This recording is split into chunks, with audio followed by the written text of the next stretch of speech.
We're giving it a second to allow everyone to come in. And I'm going to go ahead and get started. And I just want to thank everyone for attending our panel today. Our panel is Diverse Perspectives, Exploring History, Innovation, International Relations, and Ethics in Space. Each of our panelists has a really fascinating background. So I hope you will read a little bit more about them on the conference site. I am going to introduce them very briefly to make sure that we have plenty of time to get into their content. So our first panelist today is Jennifer Cannon. In addition to being a doctoral student in American Public University's Applied Doctorate Program, Jen serves in the U.S. Air Force and has played key roles in both the Air Force and the Space Force. She is an aviator who has flown combat missions in overseas conflicts and is currently a speechwriter for the Secretary of the Air Force. Jen will speak about NATO military space policy and space as a warfighting domain. So I'm going to hand it over to you, Jen. Thank you, Dr. Watts. Good morning, everyone. I'm going to share with you some of my slides. So this is me. Dr. Watts already explained to you who I am, and I'd like to give you a background of space as an operational or a warfighting domain. So in 2017, the Secretary of the Air Force, Secretary Wilson, stated to Congress that space is a warfighting domain, and that led up to the creation of the U.S. Space Force in 2019, 3 years ago. They're celebrating their 3rd birthday in December.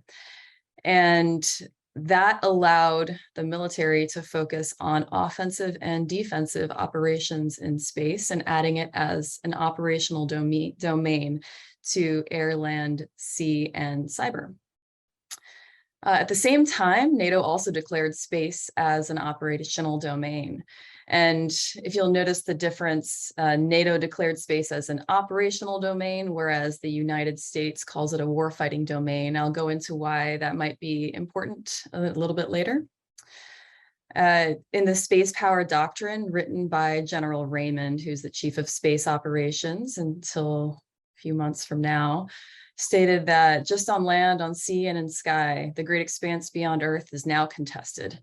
And we see that every day. We see attacks on space objects every day in orbit. And earlier this year, in January of 2022, NATO declared space, or released their space policy. It's nascent, it's short, and it had to be agreed upon by all 30 alliance members, which is difficult. So there is more to work on, and I'll talk about that in a little bit.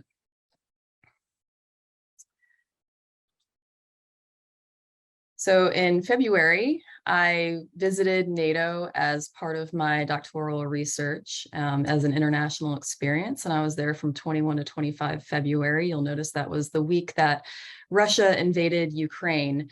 So it was an exciting week for NATO and all the decision makers and policymakers there. I do want to thank everybody who helped me out that week get into the offices and speak with all levels of policy and application at NATO. They were very helpful. So first, I visited AIRCOM, which is at Ramstein Air Base, and there they have the NATO Space Center, and that is the tactical arm of their space application in NATO. Along with the NATO Space Center, there is a nascent Space Center of Excellence in Toulouse, France, and they are going to help develop doctrine, training, and exercises along with NATO Transformation Command in Norfolk, Virginia. So the NATO Space Center, when I was there, had about 8 military officers from different countries that were there to provide domain awareness to the warfighters. So how do we include space information, intelligence, reconnaissance into our war planning and execution? And so the NATO Space Center really was there as an education platform and to provide the initial recommendations on how to use space weather, how to use ISR, how to involve all the alliance members to be able to talk about how we can use space. So they were at the very basic part of space application in the warfighting domain. The next place I visited would be considered the operational domain of NATO military, and that was the Supreme Headquarters Allied Powers Europe in Mons, Belgium. There, they have a US 4-star that leads EUCOM and is the Supreme Allied Commander. They also have an Air and Space Planning Cell, and they are the ones that talk between both the tactical and the strategic level to translate those to each other. And so there are several officers, again, from many different countries that do have space programs, or at least have space education, that are there to help write the policy and send it up to NATO headquarters. They provide the best military advice to NATO headquarters through the policy recommendations and through strategic organization of troops and civilians, and how they can best utilize their resources to execute the NATO space policy that was released in January. Of note, at SHAPE, they continued to foot stomp to me that they're only talking about military space defensively. There is no offensive space policy right now in NATO, unlike in the United States, where we state that we do warfighting in space both offensively and defensively. So that might be part of the difference between space as an operational domain and space as a warfighting domain, like the United States says. After SHAPE, drove a little bit to Brussels, where NATO headquarters is, and that's when Russia invaded Ukraine. So again, I really thank the people that I worked with in NATO to talk to me during that time. The NATO headquarters team in Brussels provides the strategic and policy guidance that is approved by the international political staff. So the military members that get policy recommendations from SHAPE then provide those recommendations to the international staff. And they're the ones that published the space policy in January, which had to have been approved by all 30 alliance states. One item that I'll bring up here, and I'm sure if you've worked with NATO at all, you've recognized that it's very difficult to get all 30 states to agree on policy. And part of that is because when you translate words to different languages, they might mean different things. So again, this is part of the reason why the NATO space policy is very broad right now. The next slide, talk about my main findings. So when I visited in February, I'd say that the main finding from AIRCOM and the NATO Space Center is that they must continue to advocate for space capabilities and education to support terrestrial conflict. So right now there are two sides of the space theorists. One side believes that we should focus on Earth and terrestrial warfighting, and the other is more like what NASA or the ESA does, and they focus on exploration, and that would be blue water space. So NATO is focused on terrestrial or brown water space. And so they need to continue that education. For SHAPE, they will translate the warfighter speak to the strategist, and they need to incorporate training and exercises into the policy that NATO headquarters writes. At headquarters, some of the biggest things I got out of that are that they must advance and dictate space policy to include what constitutes an attack in outer space. There is some talk on what would invoke Article 5 in outer space. We haven't had to talk about that yet. They haven't invoked Article 5, obviously, in outer space, but every day we're seeing attacks, especially with the current conflict between Russia and Ukraine. And then, of course, to help move forward treaties and multilateral engagements between countries that can help in this new domain of warfighting.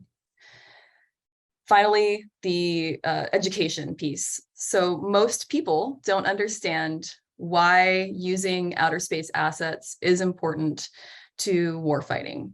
And so NATO must continue to educate all alliance members on the importance of utilizing space assets and creating the resources or making them available to develop the capabilities in outer space. I know I'm running short on time, but real quick, some future research opportunities are how the law of armed conflict applies in outer space. When should Article 5 be invoked?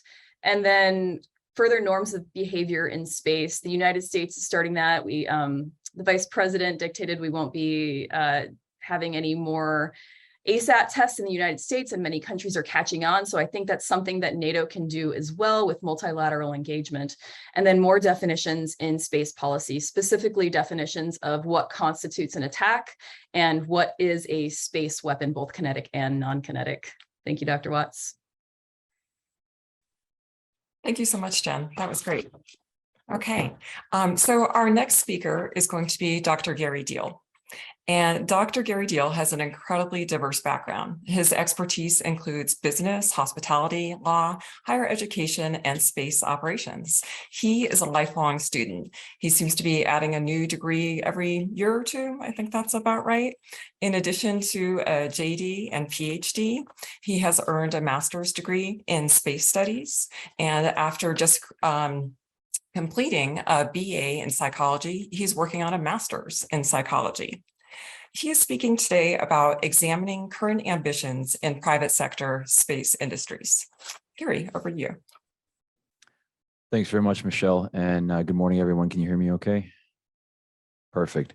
I'm going to share my screen briefly here. Bear with me. Okay, perfect. And then I should be able to present. There we go.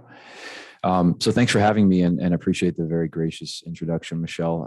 As Michelle mentioned, my name is Dr. Gary Deal. I am a faculty member here at APUS in the School of Business, but have a lot of different interests. I would describe myself as a jack of many, not necessarily a foremost authority in any one subject, but really enjoy the space sciences, earned my degrees and studies in space sciences right here at APUS, and have been very proud to be a member of the contributing community of faculty teaching classes in the STEM school, as well as writing papers and contributing to CISA. Also, just a shout out to the CISA Journal. I am one of the two co-editors in chief of that journal, along with Dr. Kristen Miller from the STEM school. So we'd love to see any new work that's coming out as far as research. If you're looking for a place to publish that, we'd love to have your work come our way and put it through the pipeline for us. So what I'm here to talk about today is something similar, sort of a chapter 2 to what I talked about at last year's CISA conference, and that is the private sector space industry, but most specifically sort of the updates of what we've seen in the last year since the last time that we visited this subject. So I have only one slide, and I'll keep this short and make sure that I'm within time, but there were a few key things that I told Michelle when we were planning this that we would touch on. One of the first and most obvious that has made sort of the biggest space headlines in the last year has been the movement and advancement in space tourism. My background comes from not just business generally, but specifically the hospitality and tourism industry. My PhD is in tourism, and I've spent years in hotels and theme parks and whatnot. So this is a sort of an interesting mesh of my interest areas. I also helped the STEM school to create our space entrepreneurship specialization program that we have at both the BA and the BS and the MS levels. So that's now an available option for those who are pursuing a space studies degree to add on an entrepreneurship element. In the world of space tourism, we've seen some major moves in the last year.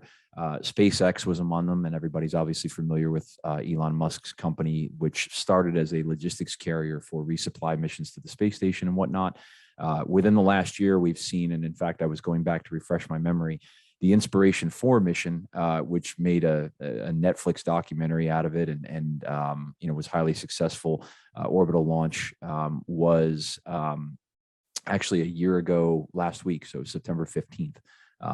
And then we had AX-1 or AX-1, depending on how you pronounce that, which was another orbital mission. That one to the space station carrying four, was the first mission that was fully tourist comprised. The astronauts would prefer you not call them tourists, but they were there for no other purpose than sort of recreation and leisure. They weren't funded by any government for any research or science for military purpose. They were just exploratory missions. And that went to the space station. So that happened in April of this year. So we had these two missions from SpaceX in the last year. The AX-1, I looked it up, and those ticket prices went for $55 million a piece. So that's a hefty, obviously, price tag for tourist ventures on SpaceX. Then we come to Blue Origin, which is, of course, Jeff Bezos' pet project under the Amazon umbrella.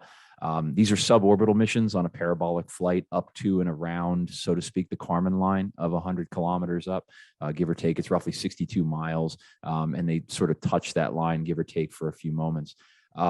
We've seen a few of those flights. The most noteworthy and which made the biggest headlines was, of course, they sent William Shatner up there so that they could say they shot Captain Kirk off into space, and that was highly successful and made a lot of the again, the news coverage. Those ticket prices have ranged reportedly anywhere between zero. I think there were some publicity missions, perhaps Shatner's was, all the way up to 28 million. So cheaper than SpaceX, but still not the average consumer affordability rate just yet. And then we have Virgin Galactic, which also has made headlines for successfully producing some suborbital flights. Virgin Galactic doesn't go quite as high as Blue Origin. It's under the Kármán line, but it's comparable. And it's also a parabolic suborbital flight. Their ticket prices are much cheaper by comparison. Still not something that you're going to be debating, alongside your family vacation to Disney World this year. They started pre-orders a few years ago at $250,000 a piece. They've since raised their prices reportedly to somewhere in the $450,000 to $500,000 a piece. And I think what's worthy of note is they currently have 600 plus pre-orders, which is a lot of incoming capital investment for something that is still just in the sort of nascent stages. But it's really exciting to see this actually taking place, something that has, for decades been theoretical and purely the realm of science fiction. Then we move to telecom with more exciting news. And, in the world of telecom, really the biggest player by far is Starlink, which is the subsidiary company of Elon Musk's SpaceX. And for those who are not familiar with Starlink, obviously this has been in the works for a few years now as they've been slowly launching satellites. They stack them in their Falcon 9 payload bays, 60 at a time, and they stack them flat so that they can launch so many at once to be efficient. As of present, they have about 3,000 satellites, a little bit more than that, in orbit, and the full constellation that has been approved by the FCC and the FAA is allowed for over 12,000. That's the entire net that's expected to give total global coverage. So they still have a way to go with this constellation, but it's in limited beta availability. It's something that you can purchase right now for beta in your home if you're in areas that have coverage. They have an installation cost, and they're putting their rates, at least so far, comparable to ground-based telecom companies. So, for example, I'm in Florida and I have Spectrum, and I think their monthly rate, at least last I checked, was $99. There's an equipment fee up front of a few $100s for their essentially a satellite dish, an omnidirectional satellite. But that's where they are with that. Now, the exciting advancements that have happened in the last year, and really in the last few months, have been ground-based mobile telecom for cell phones. Starlink has partnered with T-Mobile, and the long-term plan is to offer a competitor to ground-based tower systems for cell phone coverage that would allow for space-based telecom through your cell phone. So carriers that make cell phones, Motorola, Nokia, and so on, are now equipping their cell phones, the newest models, with satellite communications technology so that they don't have to rely and be tethered to ground-based that is obviously susceptible to outages. And if you drive into an area where you don't have line of sight visibility, you lose service. That could be a thing of the past. Another exciting advancement, and particularly for me because my family we're avid cruisers, is Starlink has partnered with Royal Caribbean, one of the largest cruise providers in the world, and they're going to be equipping all of their ships over the next year with Starlink space technology for internet. If anybody has cruised, you know that the internet is notoriously horrible at sea. It's never been good. It's pretty sad, honestly. It doesn't even compare to dial-up. And we cruise all the time, so I know that painfully all too well. So this should be a major great game changer for the cruise industry.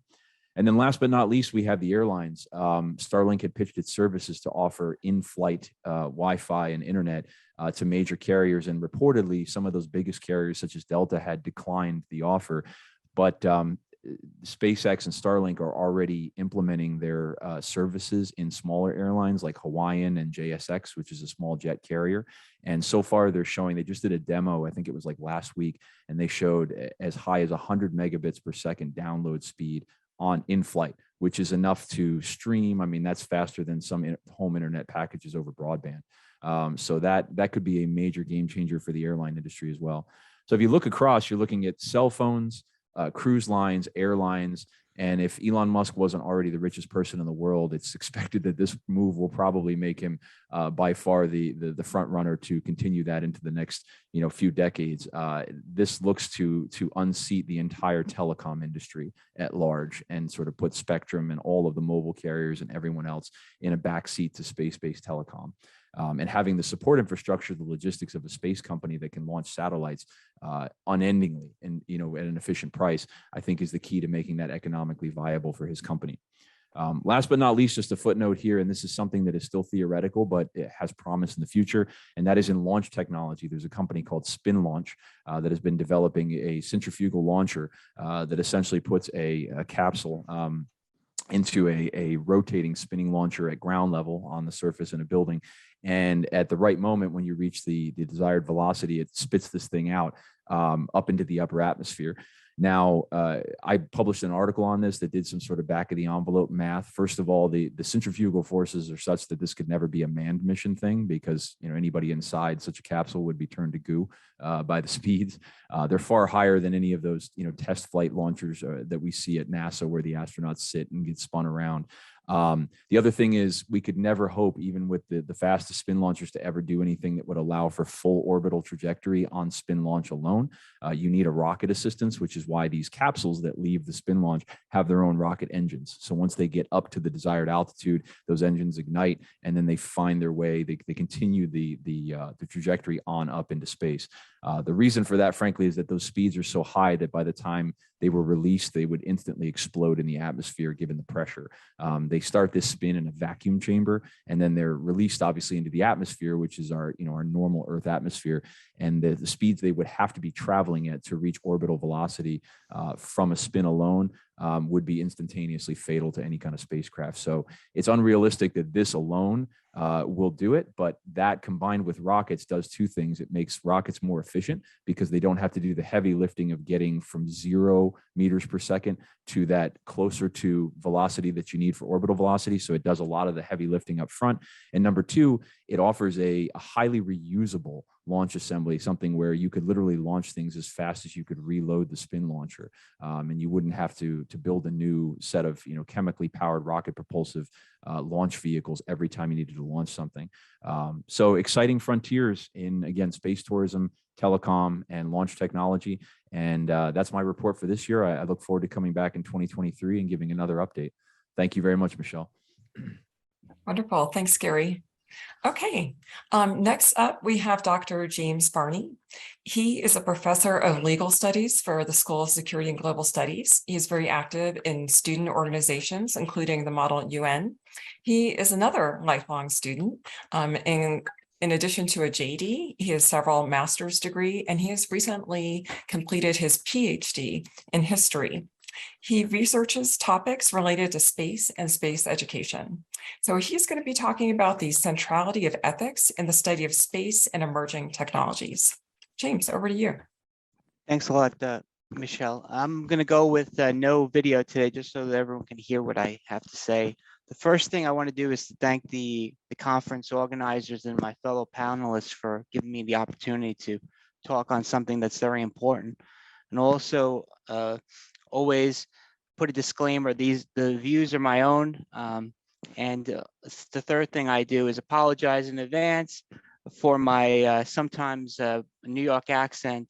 I'll try to keep to my script here. And as last year I was on the panel with Gary, and this presentation today is in many ways a continuation of that presentation from last year. Last year I discussed how the study of space is an interdisciplinary field, and that schools who are developing space programs have to have a focus on teaching students experiential learning and engaging in partnership models. Today, I'm going to focus on how part of the interdisciplinary approach has to be a focus on ethical issues and the exploration of ethical issues and the ethics involved in space exploration, space exploitation. And so that begs the question, what is ethics? Ethics is a moral philosophy, which is a field of philosophy that explores the difference between right and wrong human conduct, and advocates for certain behavior deemed right or wrong based upon reasoning. So in this presentation, I'm advocating for what has been referred to as applied ethics and the use of applied ethics in the study of space classes. The field of applied ethics seeks to develop theories about what is right and wrong, and then apply those sets of principles to practical moral problems.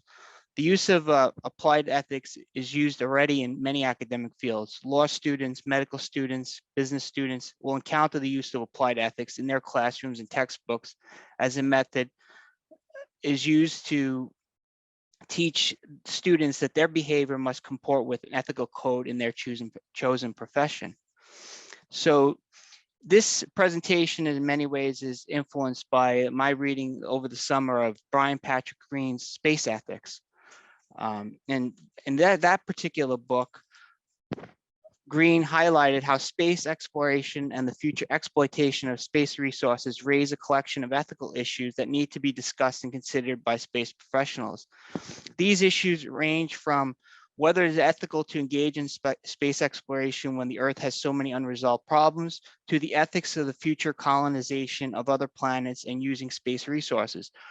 Moreover, Green has noted that the future potential encounters with non-human life, as well as human interaction with pristine space environments, raise profound ethical questions.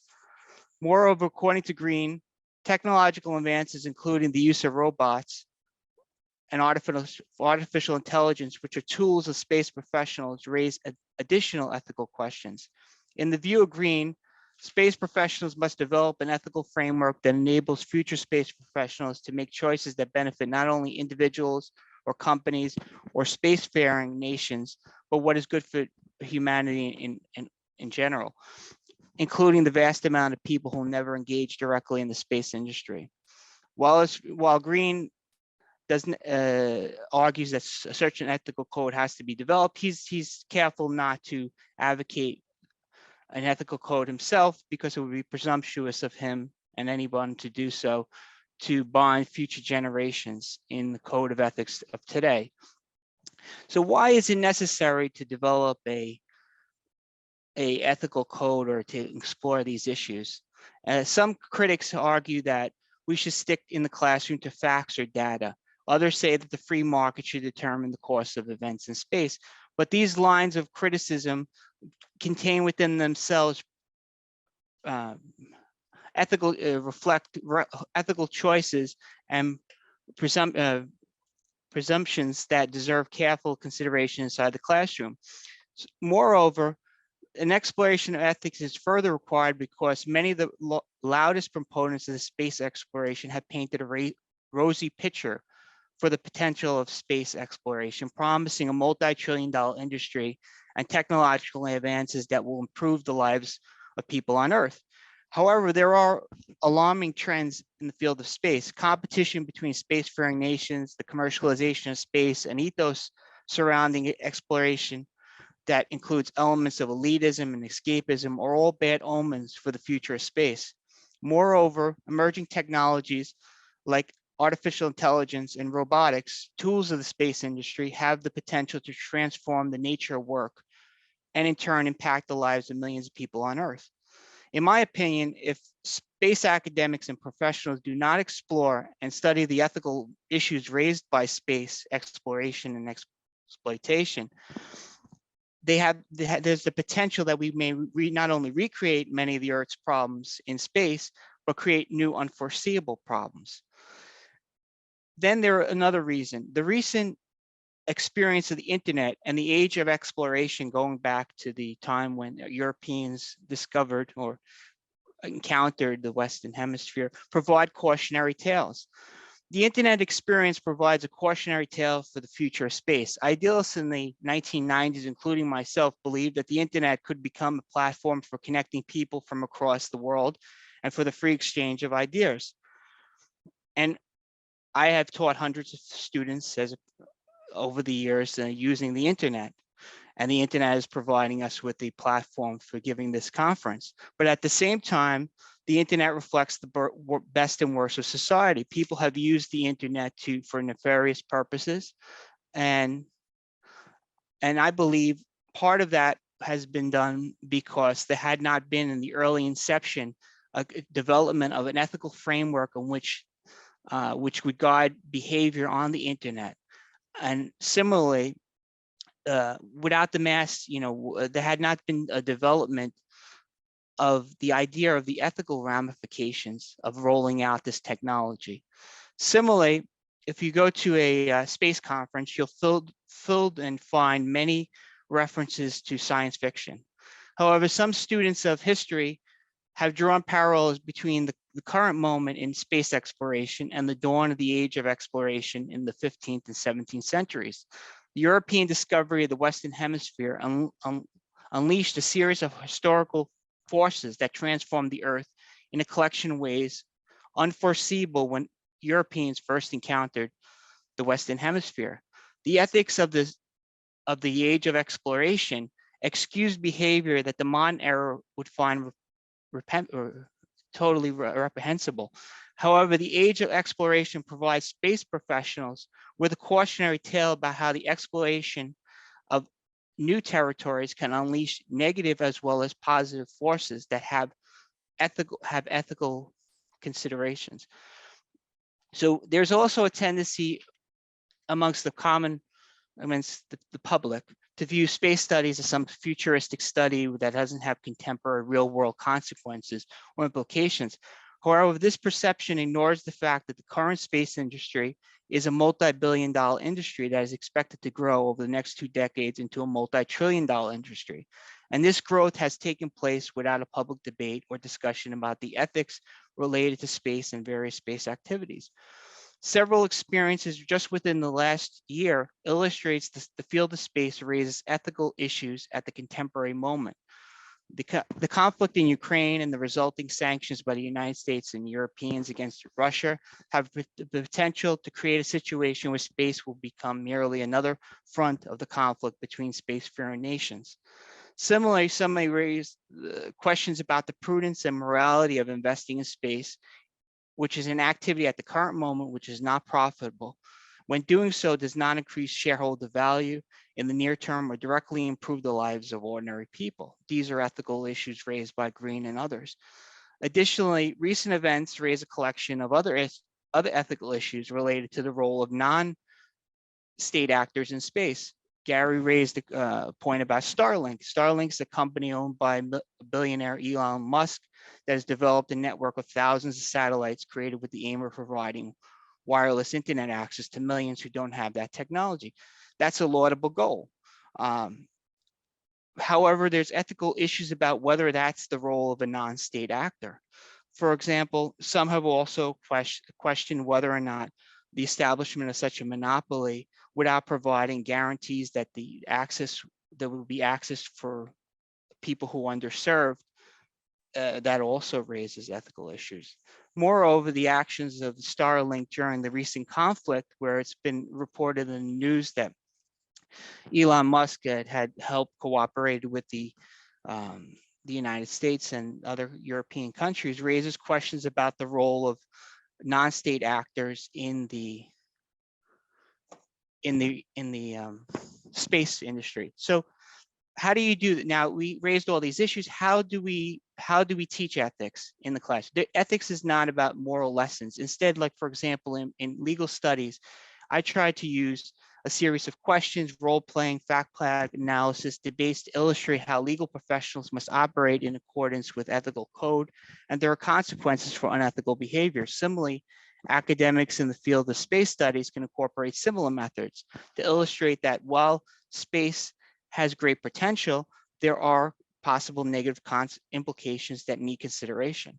So to wrap it up, academics in the field of space, like all academics, have an obligation not only to provide students with technological knowledge, but also to explore the ethical implications and effects of such technologies. Ethics incorporated into the study of space curriculum may not provide students with all the answers to the ethical questions posed by the emergent field. However, they will at least provide students with an awareness of how these emerging technologies may raise many ethical issues that deserve further consideration. So that's my my take, and I appreciate you guys giving me the opportunity. And I'm sorry if I went over a little bit over. You're good. Thank you very much. Okay, next up, we have Mark Kelso. He is a retired Chief Warrant Officer and Master Aviator. He served in the U.S. Army for 25 years.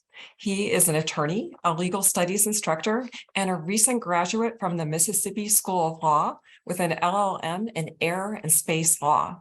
He will discuss informed consent and beyond, the current state of spaceflight participants. Mark, over to you.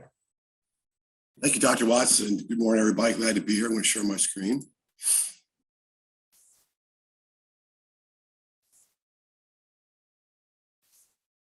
Okay, so I'm Mark Kelso. I'm a legal studies instructor here at American Public University System.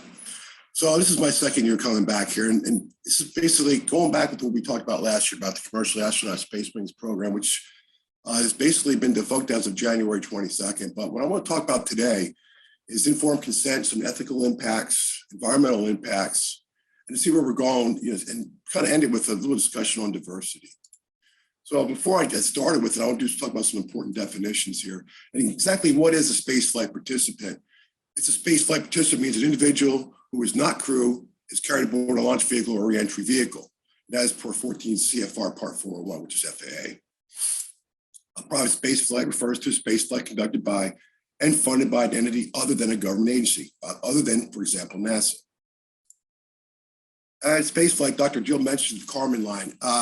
There's a little bit of controversy with this. Federation Aeronautique International, they consider it to be 62 miles or 330,000 feet. But here in the United States, our Air Force, NASA, and the FAA consider it to be 50 statute miles, which is 264,000 feet. And Virgin Galactic uses the US Air Force, NASA, and FAA guidelines. Since Blue Origin can go higher, they can easily meet both sets of criteria. And actually, Virgin Galactic can go up to 62 miles. Space tourism, this is a von der Donk definition, accessibility of humans to the hostile and, in principle, endless realm of outer space. And we have that going on now. So I got to basically, American Cancer Society, informed consent, and this is basically for medical providers, but we have it. FAA actually has theirs, which I want to go into. But there's 4 major key points to it. Your capacity or ability to make the decision, disclosure of information, the risk and harm, you comprehend the relative information, and do voluntary consent, and that's without coercion or duress. So this is a good definition of diversity, because we're talking about diversity here too. Let me read that for a second. I got that from Ferris State University. So diversity is everybody. Think about humankind. So here's what's going on right now. What happened was back in 1919, a hotel guy, Raymond Ortigue, offered a prize of $25,000 for someone to fly from New York to Paris. And Charles Lindbergh done that. Then go fast forward about 1996, the X Prize was created based on the Ortigue Prize, and who can fly into space to the Kármán line, $10 million prize. And that was Burt Rutan scale composite, which ended up going with more into the Virgin Galactic. And that was $10 million prize. They spent $30 million to get $10 million, but that's really where we started with spaceflight participants. So for the purpose of this presentation, I'm only going to talk about majorly 2 of them, which is Virgin Galactic and Blue Origin. So between 2021 and 2020, with 7 commercial non-governmental passenger suborbital flights, Virgin Galactic did the 1, which was July 11th, and Blue Origin, as of August 4th, has had 6 successful launches, and it's pretty good. So they've actually launched 28 private citizens into space to date. So just real quickly on the laws governing commercial space flight, CFR Part 460 deals with the human spaceflight requirements, and Subpart B deals with the launch re-entry of spaceflight participants. So informed consent, again, outlined in 14 CFR 460, requires the crew and spaceflight participants to be informed in writing of mission hazards, risk, vehicle safety record, and just overall safety record of launch and re-entry vehicles. And they must give prior written consent to participate. I got a couple of things here I want to talk about. They got to understand the risks. They have to know what the risks are. They have to acknowledge that there are also unknown hazards. And they're going to acknowledge that it can result in death, serious injury. And these launch vehicles are not certified by NASA or the FAA. Think about like flying in an airline, they're certified. And again, with the vehicle safety record. Now, some interesting factors that is in this statute. You have to be able to ask questions orally. It's kind of interesting to me. Also, they recommend you're 18 years or older due to the risk involved. But you can ask questions orally, but you can give an electronic signature on your informed consent. And of course, as Dr. Deal said, these things are very expensive. Millions of dollars for Blue Origin, was $250,000 to $450,000 for Virgin Galactic. But before they can take your money, you have to sign the informed consent. So why is that so important for informed consent for the launch operators? Well, it waives liability claims for the launch operator to spaceflight participant. But the question is, what happens if something does happen where it involves injury or death? Spaceflight participants signed informed consent. They agreed to the risk and signed it. So I got the question, which has not been tested yet that I've seen, is what can the families do? Can the families do a wrongful death suit? But that could absolutely, open up lawsuits. So some ethical issues here.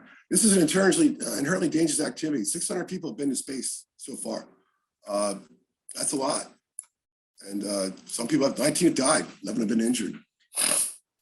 And on a diversity issue, also with ethical, only stewardess can really do it unless you win a raffle ticket. And again, the commercial spacecraft's not certified. And when they do these launches, it shuts down a huge portion of airspace and waterways. I want to go with a quick example of Spaceport Camden here coming up. And then think about medical issues for the spaceflight. Go to your doctor, say, I want to go on a spaceflight. What do you recommend? What's the doctor going to say? And lastly, on this subject, I want to talk about this new concept I've heard just last year. It's called the overview effect. And it's a profound reaction to viewing the Earth from outside its atmosphere. And Michelle came up with it. Astronauts actually encounter a radical shift in their perspective. And this last year, space historian Brian Byrne said, basically he's worried about how the world they're going to go to space, have the overview effect, and come back and have some kind of a transformative experience to do pretty much anything they want. So it's kind of interesting if you look at the bigger picture. So some economic impacts, obviously, one of the biggest ones we got right now is black carbon. It's a major issue. That's coming up to the CO2 and very dirty stuff out there. These launches do cause more than actually a whole airline industry in a year. And of course, we have potential for earth contamination, damage to persons in the event of any kind of catastrophic event. So my example here, not everyone wants to live next to a spaceport. And we have one here in Georgia that I'm really trying to get involved with. It's having some problems, but real quick, the FAA is, right now we have 13 of them. They're non-federal, they're commercial, they have to follow the FAA, but not all of these are actually launching anything. They're just certified to launch. You can launch horizontally, vertically, or both. For example, Spaceport America's Virgin Galactic's horizontal. Blue Origin is obviously vertical. So here's Spaceport Canada here in Georgia, about 100 miles south of Savannah, about 30 minutes up of Jacksonville. And basically, it's 4,000 acres. It's owned by Union Carbide. And basically, they're going to purchase it. Condition of the purchase and sale was issuance of the FAA launch license. A lot of issues with the residents. They got their environmental impact completed. And December 2021, they got the license. And a couple months later, local residents voted the block to sale, forced to vote, and then Union Carbide declined to sell the property. So like 2 months ago, the county, we spent like $11 million on this project as a lawsuit forcing Union Carbide. And a lot of the environmental impacts they're looking at goes with their coming around seashore area. There's economic cost to the residents and restriction on commercial efficient, to name a few. Interesting fact that I did uncover in my research is about the Coast Guard. This is not anything launch sites near coastal waterways or the ocean. They are in the Department of Homeland Security, so they're not bound to the FAA to do any kind of water or any kind of things like that. They can do as they see fit. And that's one of the things that Camden County residents here were worried about.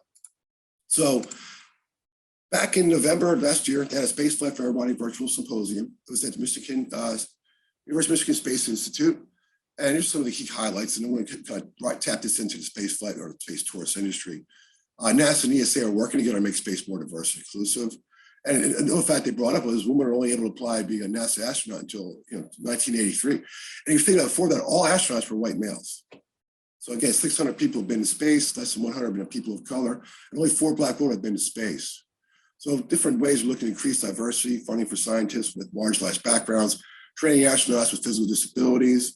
And the goal is to have diversity of humankind in all aspects of space exploration. And some of the real key quotations that I found from that was, these are from NASA mission directors, mission coordinators, is we need to keep it fair. We need to have equity in the way people are represented throughout the program. And having someone in your crew who's different is extremely powerful. That can really help you think diversity in the workforce. and want the best ideas from everyone, regardless of their background. So I guess a key takeaway here would, most of us are not going to be able to become a spaceflight participant, and it's a cost, it's for profit business. But they can, as operators of space tours, they can look at diversity, and a lot of them do. I looked at comparability.com. Virgin Galactic scored about 40%, while Blue Origin got 35%.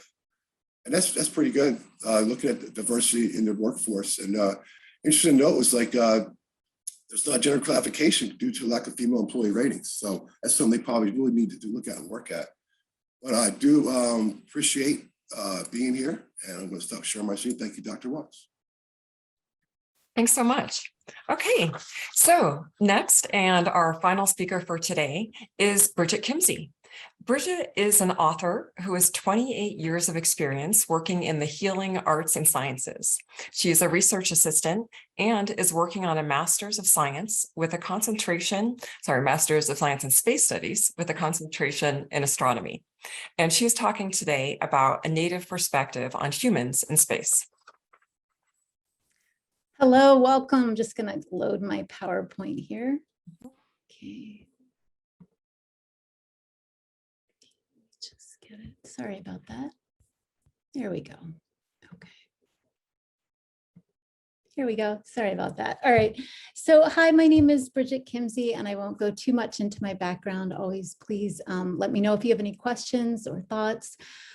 So I am a United States citizen, as well as a member of the Delaware tribe, or the Lenape Nation, currently situated in Bartlesville, Oklahoma. And I use both of my lineages in my work. I've been in healthcare, an author and researcher for about 30 years, from an indigenous research method application and methodology, as well as Western science methods and methodologies.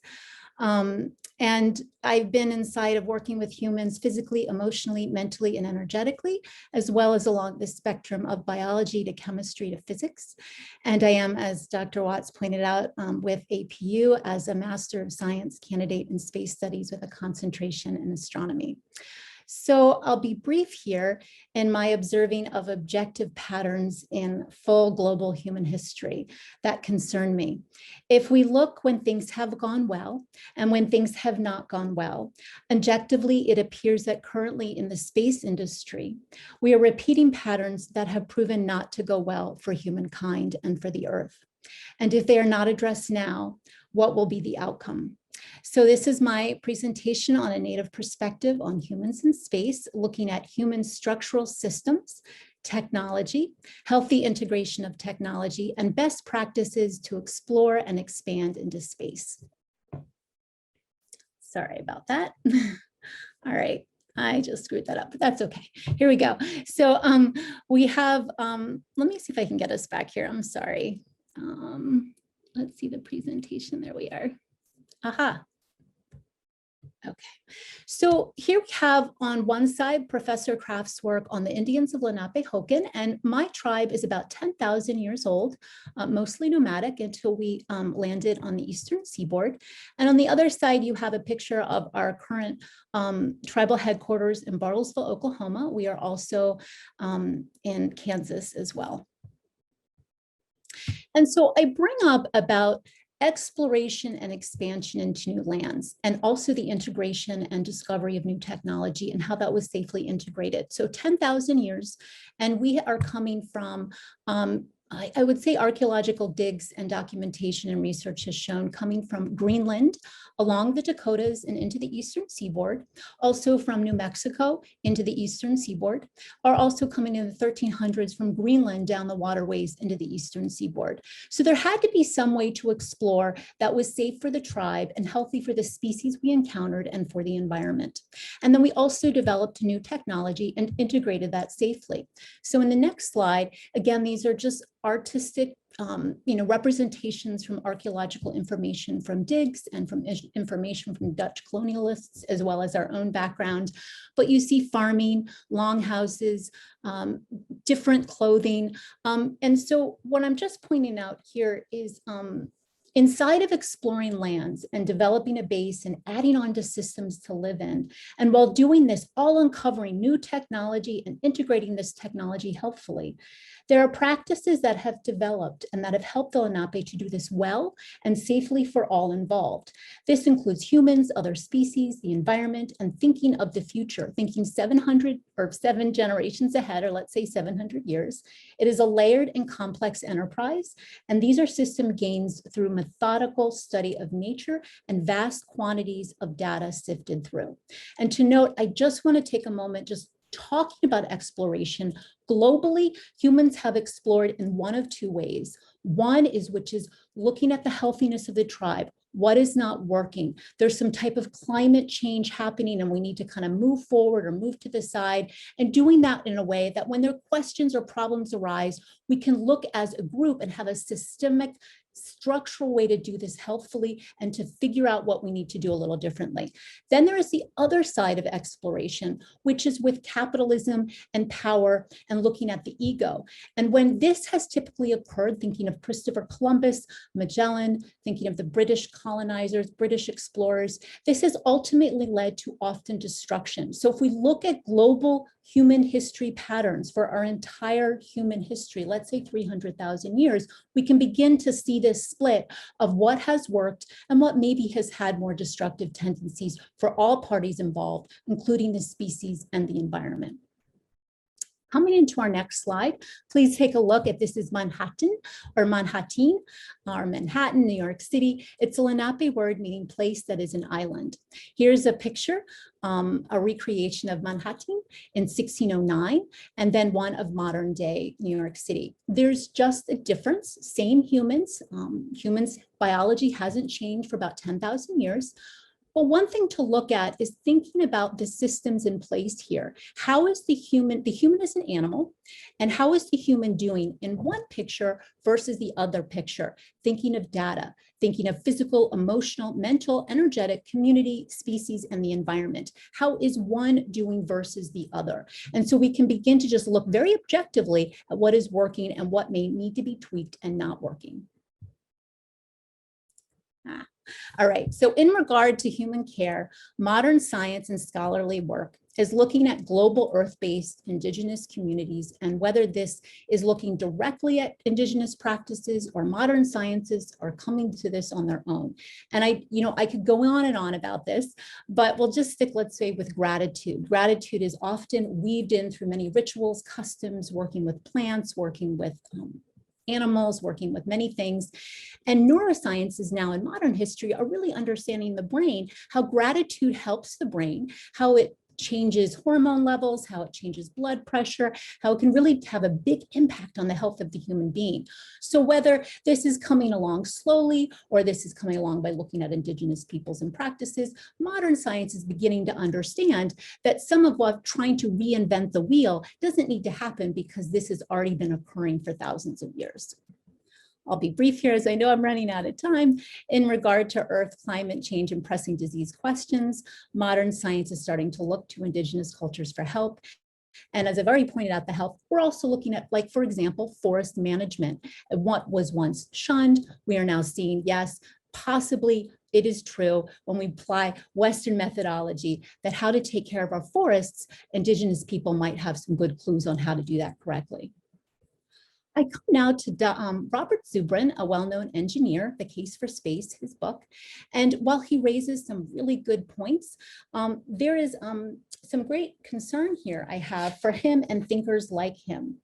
My concern is a wide sweep of completely ignoring the destruction of Indigenous cultures and celebrating the impetus and methodology of explorers such as Christopher Columbus. Zubrin references multiple times Columbus and other explorers, including the slave trade, as something to be emulated and used and utilized in our exploration of space. I won't go into many of the quotes, but it's well looking at, for example, his explanation of how when colonists arrived, there was nothing in Kentucky and only modern ways helped to create a viable and profitable land known as Kentucky when it was being very well utilized by Native people at that time and had been very healthy for thousands of years. So there's this wide manifest destiny, colonial intention in exploring and advancing technology that plows over Indigenous cultures and plows over the earth. This line of thinking does not see these Indigenous cultures as advanced, powerful and effective with true scientific accuracy and efficacy. And even though we're starting to see that in sciences on Earth, we are not currently seeing this in space. And so Zubrin and others advocate for plowing ahead within their mode of thinking into space now. But I pause. And for time's sake, I will be brief, but look at this space junk. We have not figured out how to deal with that. And we are creating more every day with possibly cataclysmic problems and issues to our satellites and even to human life on Earth. Looking at the emissions that have already been talked about, there are well-documented studies with just the few launches that we have going with the amount of toxic emissions into our atmosphere. So if we extrapolate this to thousands of launches each day, tens of thousands of launches each day, what is that going to do to our atmosphere if we don't get this under some type of management and understanding? I look at pulling out fracking and mining and pulling out the oil from our Earth, and what has this done in a few hundred years, and where are we now with climate change and what we are seeing happening to communities being decimated by climate change? And what about plastics and other components being introduced into our environment? When plastics and chemicals of this nature were introduced, were they aware that this would then make certain foods no longer edible? Would this be impacting our oceans and even that rainwater we cannot drink anymore because of plastics? And we do not have a solution to this issue. So we have created errors on Earth and are preparing to bring these same errors into space.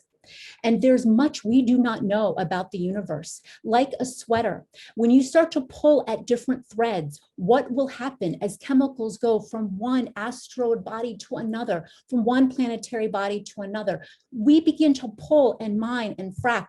What will happen to this delicate balance that even looking at through the James Webb Telescope, we are understanding how much we do not understand. What happens when 400 to 500 years from now, we have developed systems that suddenly implode on each other as they are doing on Earth? Where does this leave us now as a human species, as Earth, and definitely then as an interplanetary species? So there are many questions to be had. Hope for the future may rely on learning from older cultures that have dealt with many of the issues we are facing, and especially in our interest in space exploration, looking at our human structural systems, looking at our technology. How are we introducing this technology and the safest way to best exploring space? As an Indigenous person, I am not advocating for no technology, nor am I advocating for no exploring or expansion. What I'm advocating for is learning from our past and not repeating mistakes. Thank you. Wonderful. Thanks to everyone for staying on track with time. That worked out really well. Allison, would you like to go ahead? Yes, and thank you, Michelle, and to all of our speakers. My name is Allison Becker, and I am the Department Chair for Legal Studies here at American Public University System. We have a number of questions, so I'm going to present them in the order in which they're appearing here. The first one is about the militarization of space. It seems to be inevitable. Is it reasonable to expect space to remain neutral into the future? And at what point do we consider military activities in space a global issue? Who has the authority on a global scale to say that a red line has been crossed, and what can be done to prevent further escalation? I'm happy to answer that since I work with that often. So, Trevor, I think we're past that point. We're past that point, especially since we see attacks in outer space every day. They may not all be kinetic attacks, but there's cyber and other non-kinetic means in which hostile actors are affecting outer space assets. So no, there's not a way to be neutral because we're already past that, unfortunately. And so who has the authority? Nobody's defined that. The global order is changing. That's a much bigger question for political scientists. But right now, I would say that whoever comes to the table will be able to answer that question. Not all countries have space capabilities or the authority to determine what crosses a red line or not. The one thing I mentioned in my speech was Vice President Harris's ASAT test ban earlier this year. And so that was a unilateral movement that's gaining more support throughout the global community, especially within democratic countries and the West. So, hopefully collective security, NATO, other multilateral treaties or agreements will be able to define what that line is, but we aren't there yet. Thank you, Jennifer. There is part of a follow-up question there is, how do national borders extend into space? And along with that, how does that affect space law and policy development? Well, a lot of the states, and most every state, is a member of the Outer Space Treaty of 1967. And under the treaty, no one owns anything. No one can own the moon, celestial bodies. And that's one thing I think, Carol, for the other question, what happens where is there a red line at? So there's things, other treaties out there, but you got to think of more of a soft law. It's international law. It goes through the United Nations. So no one really owns anything. So if they do try to claim it, I guess the question I would ask myself is, who can do something about it? I mean, it would definitely go to the United Nations, and where you pull a red line or what state would do that, I think that's unknown. But I do believe with the way things are going in outer space, that could be tested pretty soon. Thank you. Another question is, will NATO take a more active role in the militarization of space now that Russia and China present greater security concerns? Happy to answer that one too. When I was visiting, the NATO policymakers started to have a greater concern with China and actually included it in their recent space policy. So yes, that was happening before Russia invaded Ukraine. And I foresee, with increased education on the importance of space and defense of outer space assets, that NATO will continue to take on at least more of a policy-driven role, where we're waiting on the actual tactical role until everybody can agree on more policies. Thank you.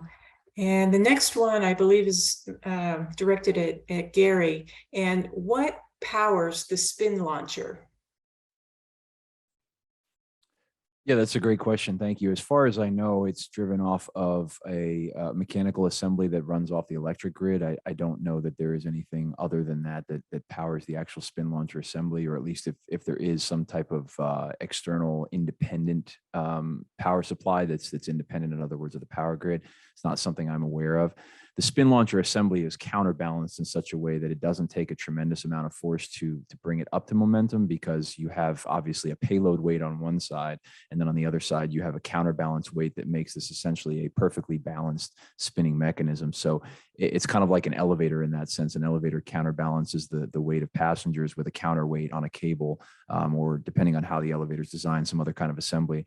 So it doesn't take a tremendous amount of energy to do that. It does take a few minutes to wind up the speed, obviously, because we're going up to tremendous speeds before it actually is ejected from the facility itself. And like I said, it's still they're building it, and it's under construction, and it's in beta testing right now. It's not something that's being used for any commercial launches at the moment, but it's exciting to think about a future in which it would be, because it could potentially eliminate the need for, essentially what it would do is replace first stage boosters. You wouldn't need the first stage, because you'd be able to achieve those speeds and those altitudes from the spin launcher's assist on its own. And then your second stage would be the rocket engine that's equipped to the payload as it leaves. So yeah, it's an interesting innovation. Thank you. And the next question is, do you believe that humanity as a whole is moving into a new era as we explore more technology in space exploration and exploitation?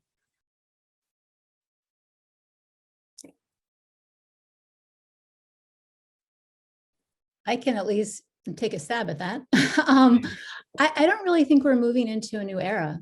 I think this is something that has been going on, as I mentioned, throughout human history for 300,000 years. I think What is different is that we don't have a matrix and base that is supporting human health and is that supporting other species and environment. We have the capability. What I often hear is how, oh, this is the human condition, or this is a new time. I think what we're talking about when we say, oh, this is just how humans are, this is the human condition, some of these questions and things we're struggling with have been resolved and talked about through different points and places of time. So I don't think that we're entering a new era, so to speak, at least that's my perspective, as an extension, but it could be a new era if we don't take care of ourselves and how our structures are working. And I go back to structures, equations, and math to make sure they are formulated in such a way that supports us as we encounter problems with space and the hardships of space.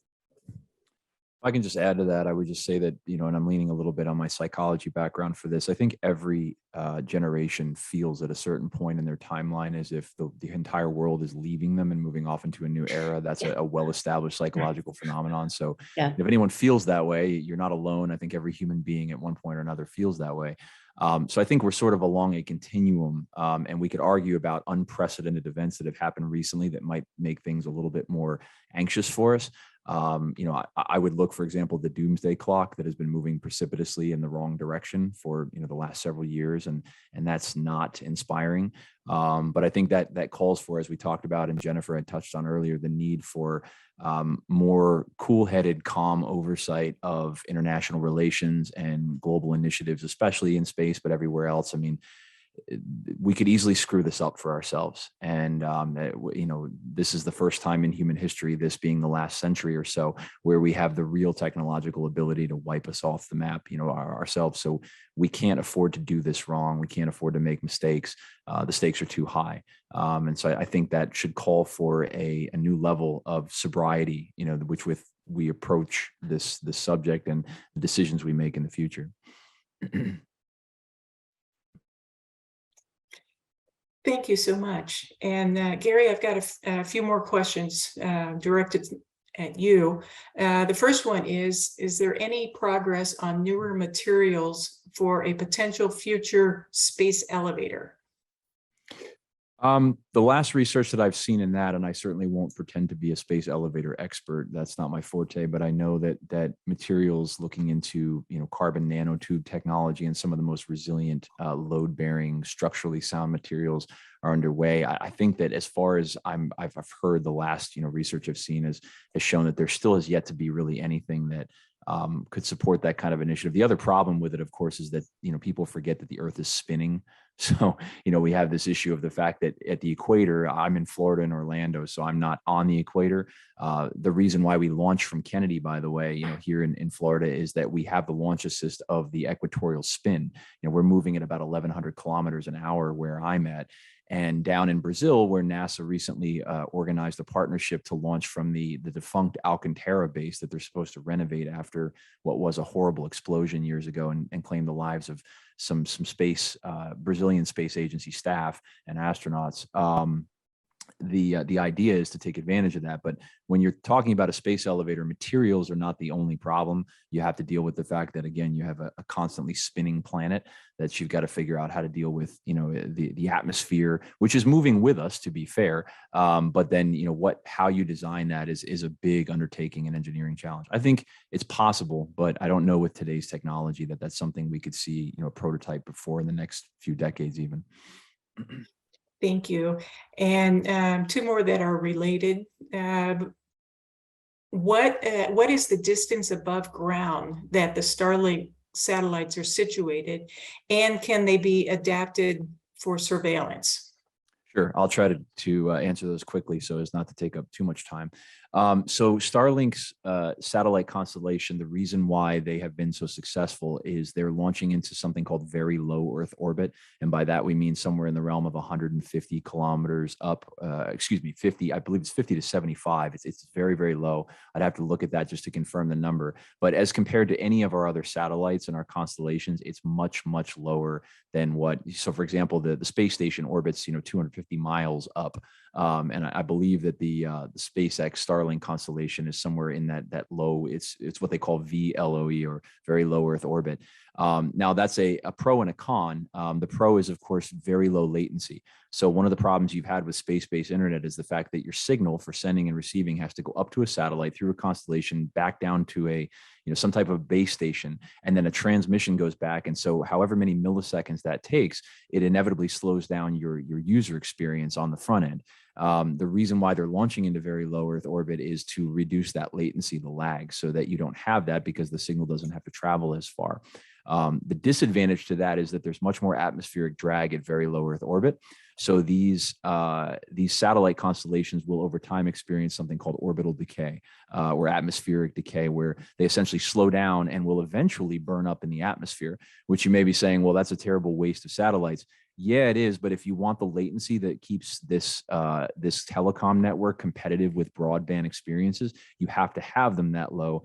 And Musk, frankly, isn't worried about it, because he can launch 60 of these things in a payload bay of a Falcon 9, every time, and he has his own rocket company to do it. So he can cut his costs down to basically zero, or as low as possible, to launch them. In fact, sometimes they launch them alongside other customer missions for satellite launches.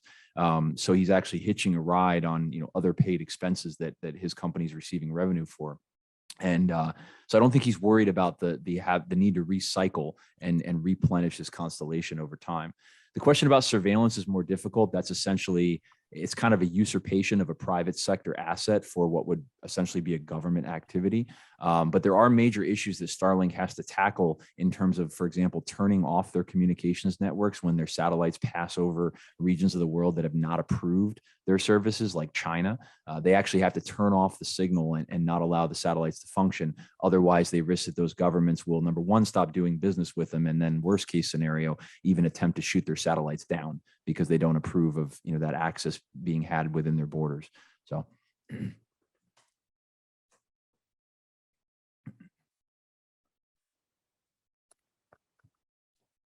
All right. Well, thank you, everyone. I believe we are out of time right now, but I really appreciate everything that our panel has presented to us and all the questions that have come in.